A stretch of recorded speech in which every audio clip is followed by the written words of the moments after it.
I found myself lost in snowy mountains in a place I didn't know at night in another country. How did I get here? Well, I decided I wanted to climb this mountain. I pointed it out to my friends. They weren't interested in going, but I was determined. So I set off around dusk and I made my way towards what I thought was this mountain. I had to cross this river. I had to go meander all through this valley, and I finally got there. I think there was even like sort of an icy river that was it was really cool. But I got to the base of this mountain, and the base of the mountain was rocky, and I remember seeing it, and it looked snowy, and I was like, well, it's the base. Maybe I just didn't see. The rocks were like pointed and jaggy, and when you'd step, some of them would kind of slide. It reminded me of Mount Doom in Lord of the Rings. And I thought, this is so cool. And so I started climbing, and I started kind of having this feeling like, is this right? Whatever, let's just keep it. Well, I kept climbing, and I don't know what it was, intuition, I guess, or just my sense of direction. I was like, this just doesn't feel right, but I had walked hours to get here, and I had to meander.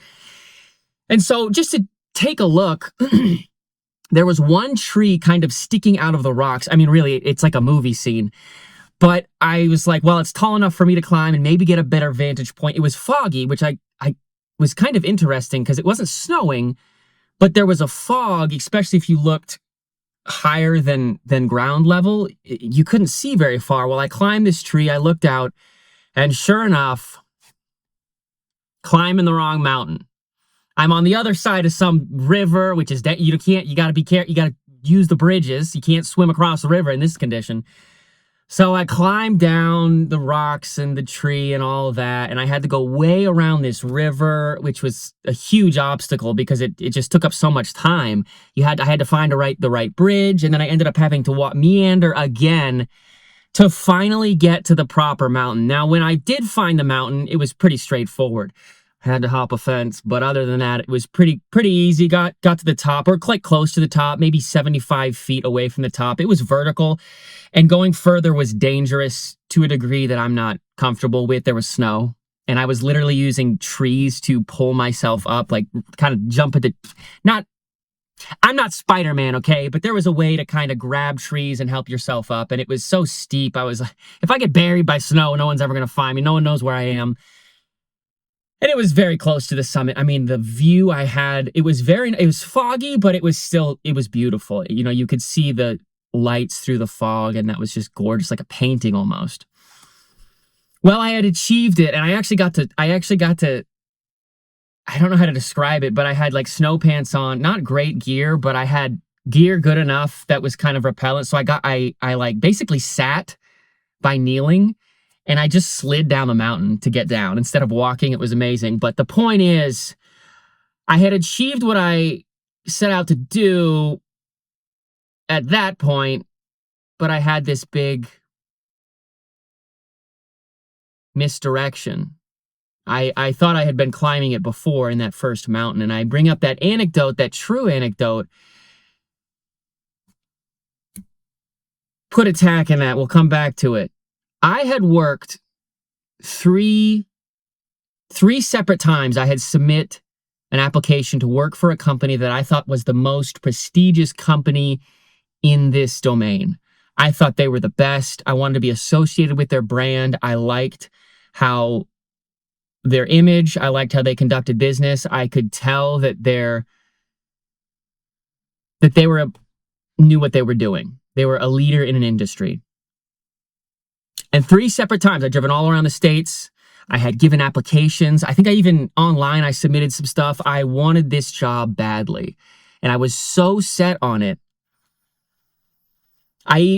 Three times I went, and the third time going, I got denied the first two times. The third time, there was hundreds of us. It got whittled down to about 10 or 15.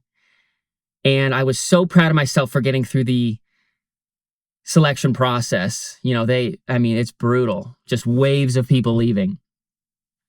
And it was a great feeling. Even to this day, there's a sense of accomplishment because I set out to do something.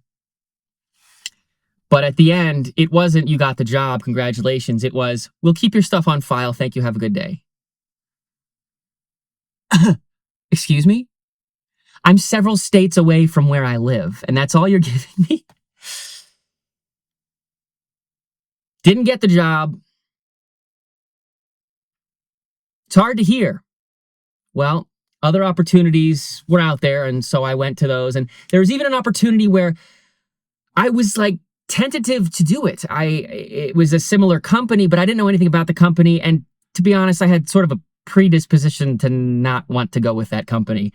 I didn't think they were as professional. I just didn't think that they were up to snuff. I didn't think they were as good as this company I wanted really badly. And I remember if you've watched my other videos, I mentioned this story. I said, I don't think I want to do, I said this to my mentor, and I was like, this just doesn't feel right. I don't know anything about it. They're being really vague too. They're not telling you what the job is, really. They're giving you some, but it could be anything. You know, when people are vague, it's like, you know, technically, I could be a mafia employee and killing people, or I could be cutting grass under what you've given me. And I didn't want to do it. And I remember my mentor saying, do you want to eat? I was like, oh yeah, I guess I better put in my application anyways, even if I don't think it's the best. Well, turns out that was the most prestigious company in that domain. I got the job, and it was one of the most proud things I'd ever done in my entire life. I never would have gone for that if I had just followed my own ignorance and my own presuppositions and rigidly stuck to what I thought was the best. And I did until it took me months into that new company to realize, oh my gosh, there was so much I didn't know. How many times did I say no to opportunities that I was just ignorant about? And so if you're trying for something, there's nothing wrong with goals.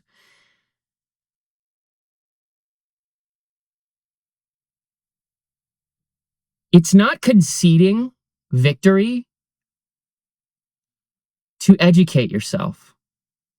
It's not conceding victory if you told all your friends and your family, I'm going to work for, you know, I don't know, what, Marriott Hotel. I'm going to work for Marriott Hotel. I'm going to work for Marriott, if that's your thing. I don't know. Whatever your thing is, I'm going to lose 100 pounds in 2 months or what. And you end up working for Hilton. And instead of losing 100 pounds or 200 pounds, you end up losing 225. Or you set off to lose 100 pounds because you're massively overweight, and it takes you 6 months instead of 2 or whatever it is.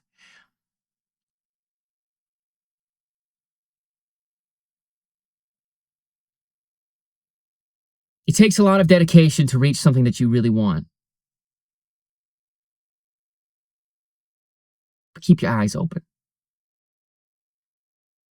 Because sometimes you get so fixated on something that you think is the best for you, and there's other opportunities that are just passing you by. Very thankful. I was very thankful to have a mentor. I hope that this video brings you some value. I have no idea if it will. But my mentors were the guiding lights in my career.